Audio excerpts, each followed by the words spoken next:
Hello everyone, welcome back to my YouTube channel. आज का जो हमारा टॉपिक है वो है माइग्रेशन इन फिशेस। तो हम सबसे पहले देखते हैं कि माइग्रेशन है क्या। ठीक है, तो जो माइग्रेशन टर्म थी वो किसने दी थी? That was given by a scientist जिसका नाम था कैलन।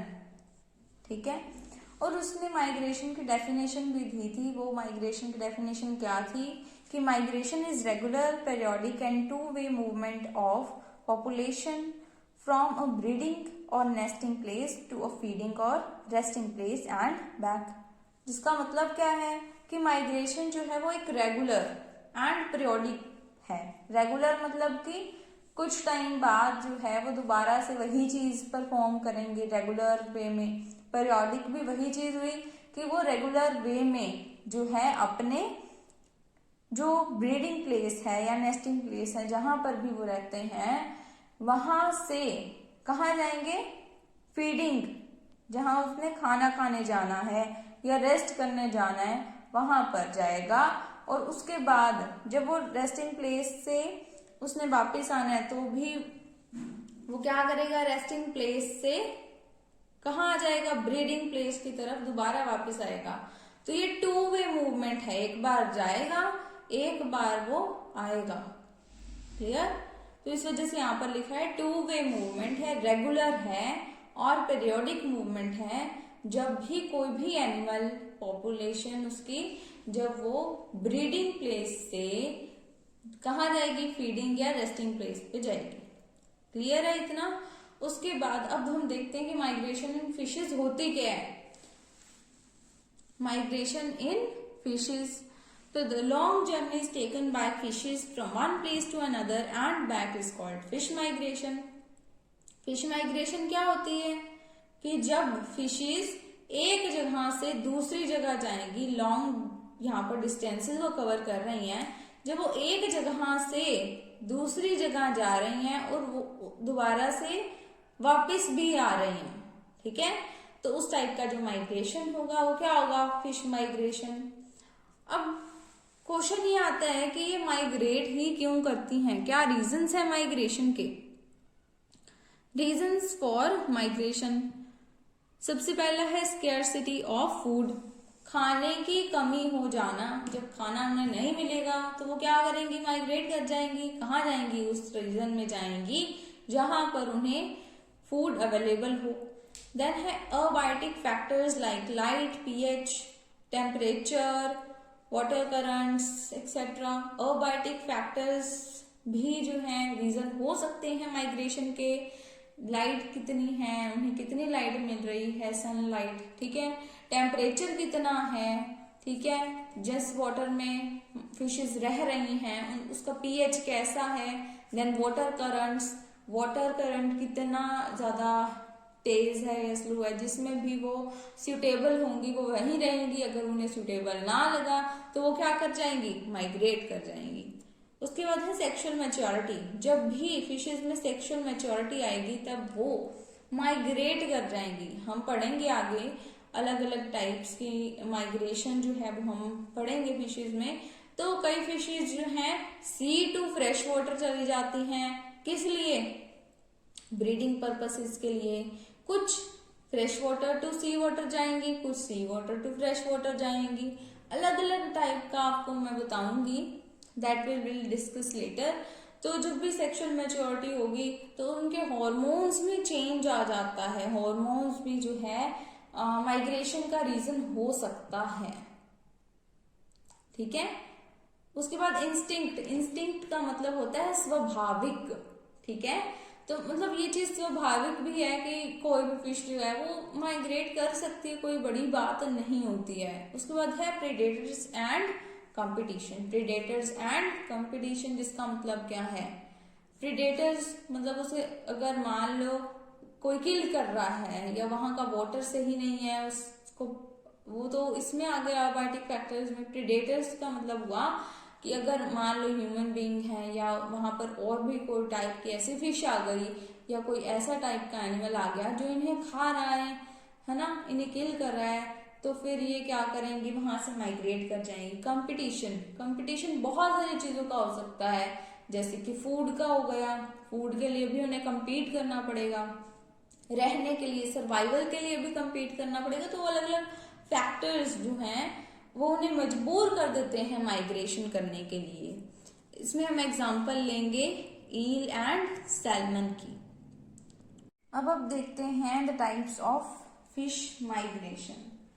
इसमें हम पढ़ेंगे 5 टाइप्स होती हैं फिश माइग्रेशन की। सबसे पहले होती है लैटिट्यूडनल माइग्रेशन, उसके बाद है oceanodromous migration, next is potamodromous migration, then is catadromous migration and then anadromous migration. इन सभी माइग्रेशन के टाइप्स का अब हम स्टडी करते हैं।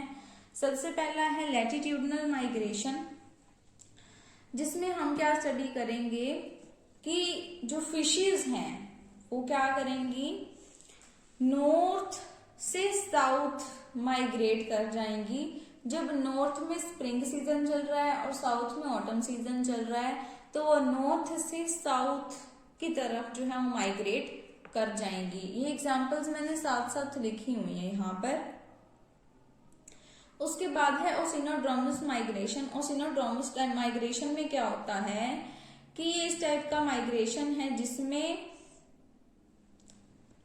फिशेस जो है वो सी के अंदर ही कहीं विद इन द सी ही ब्रीडिंग पर्पस के लिए जो है वो अपनी जहां वो रह रही हैं उससे कहीं दूर चली जाएंगी, पर होंगी वो सी वाटर में ही, वहीं माइग्रेट कर जाएंगी सी वाटर में ही।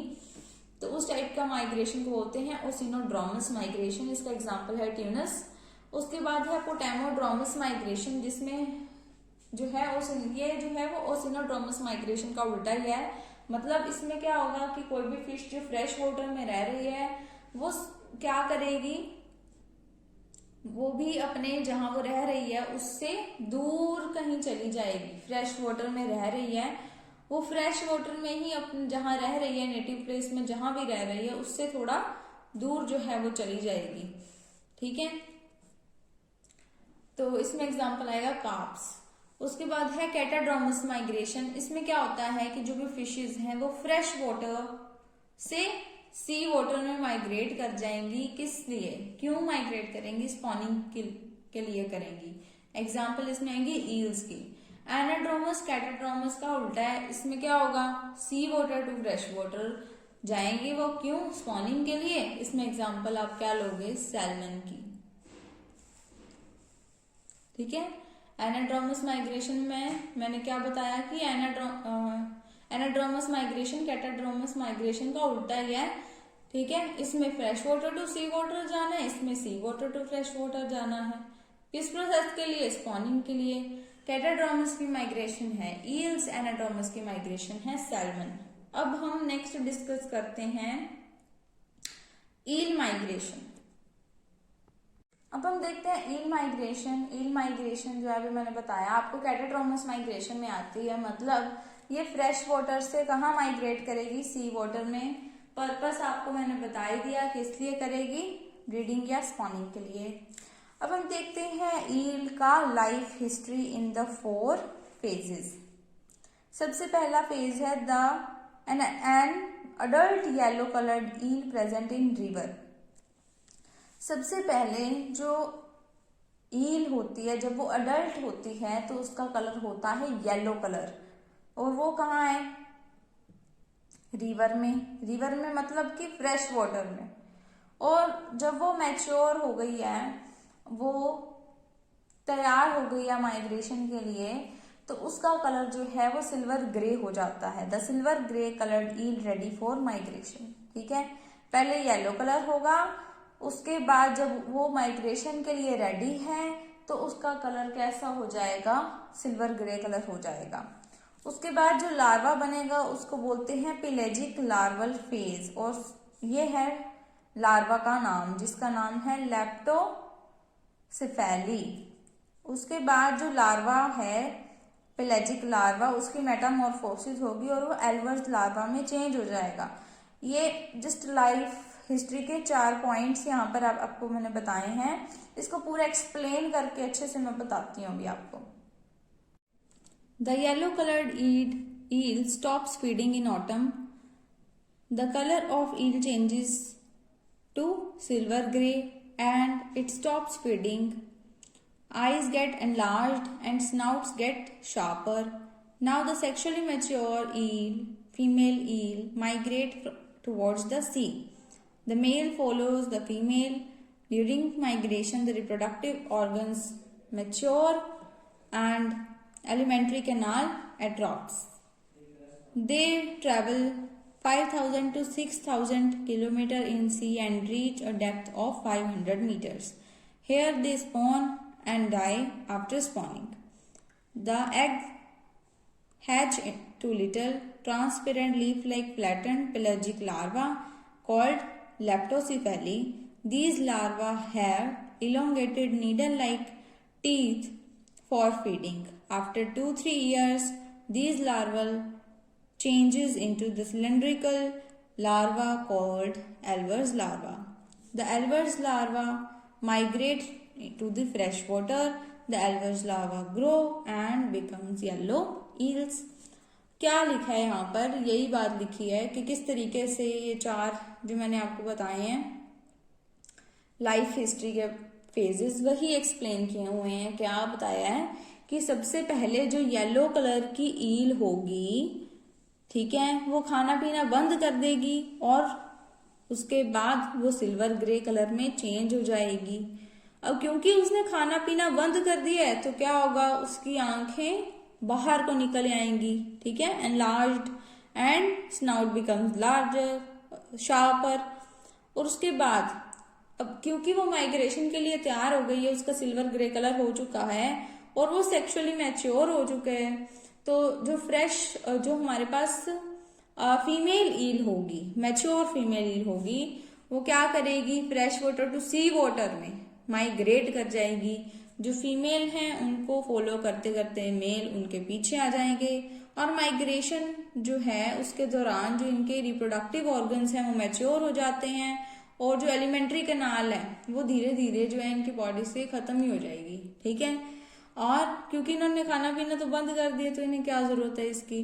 और उसके बाद ये जो है सी में 5,000 टू 6,000 किलोमीटर ट्रेवल करके और डेप्थ में भी काफी ज्यादा जाते हैं ये 500 मीटर्स तक की।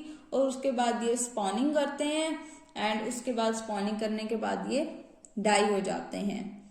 और उसके बाद जो ये एग्स देते हैं इसमें से छोटे छोटे ट्रांसपेरेंट से लीफ लाइक फ्लैटेंड पेलेजिक जो है लार्वा निकलते हैं जिनको लेप्टोसिफेली कहते हैं। ये मैंने आपको पहले बता ही दिया था।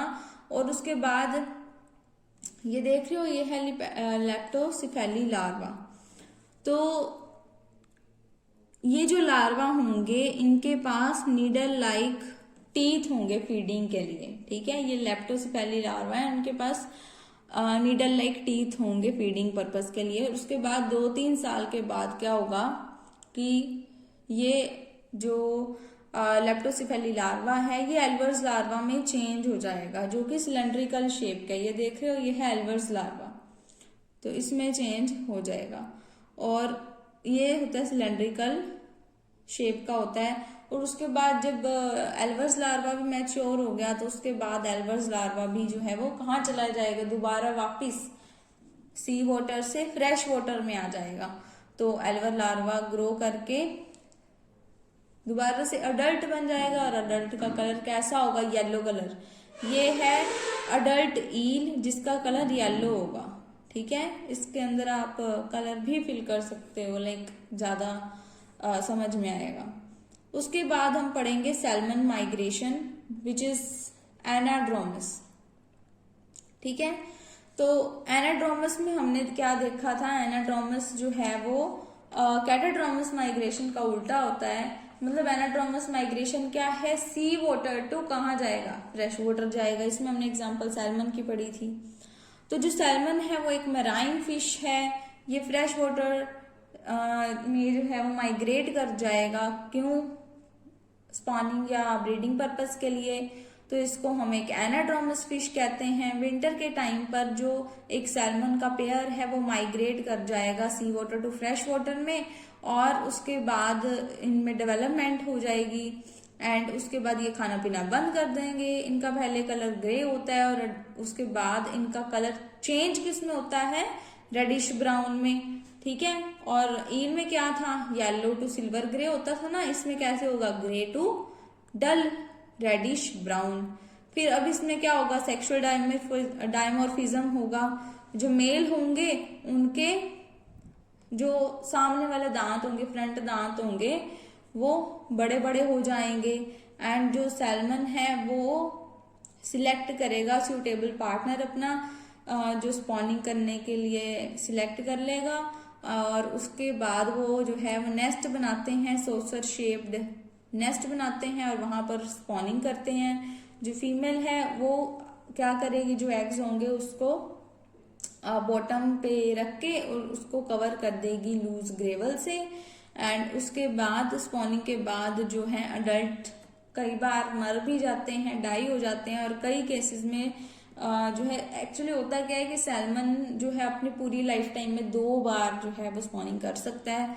तो वो डाई भी हो सकता है या फिर वो दोबारा ऑप्शन में वापस आ जाएगा, which is sea water, right. तो वही बात यहाँ पर लाइफ स्पैन में लिखी है कि 2 से ज्यादा बार ये स्पॉन नहीं कर सकता अपनी पूरे लाइफ स्पैन में। और जब इसके अंडों में से, मतलब इसके अंडे हैच हो गए, अंडों में से जो है लार्वा फिश जो है वो बाहर निकल गई, उसके बाद वो क्या करेगी, रिवर में थोड़ी देर रहेगी, मतलब फ्रेश वाटर में थोड़ी देर रहेगी। और जब वो थोड़ी अडल्ट हो जाएगी तो वो दोबारा से कहाँ आ जाएगी, सी में आ जाएगी, ठीक है। और इसका कलर अब कैसा होगा, कैसे कलर की हो जाएगी, वो ग्रे कलर की हो जाएगी, ठीक है। इसमें एग्जाम्पल जो है, और एग्जाम्पल क्या हो सकते हैं, हिल्सा याद रख लो, ज्यादा जो है कॉमन एग्जाम्पल है, एक सैल्मन तो है ही, ठीक है।